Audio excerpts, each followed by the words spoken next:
அம்மாவுடைய அரசு 2011 2016 வரை இந்த குடிநீர் பிரச்சனை தீர்ப்பதற்காக ஒதுக்கப்பட்ட நிதி 21,968 கோடி. இது 2016 வரை.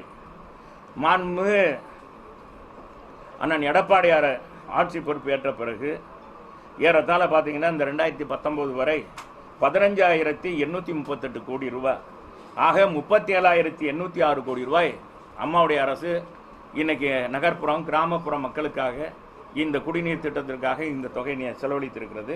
ஆனால் திமுக 2006 2016 வரை அவங்க ஒதுக்கிய நிதி எவ்வளோ தெரியுமா? வெறும் 7,280 கோடி தான். 5 ஆண்டுகளில் ஒதுக்கின திமுகவுடைய நிதி நாளைக்கு போராட்டம் நடத்துகிற திமுக அவங்க காலத்தில் செலவழித்த தொகை 7,280 கோடி மட்டும்தான்.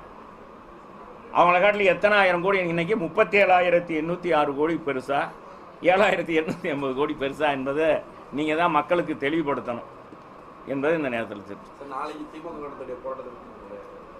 அது சும்மா மக்கள் என்ன, அதாவது அவங்க போராட்டம் தேவையா?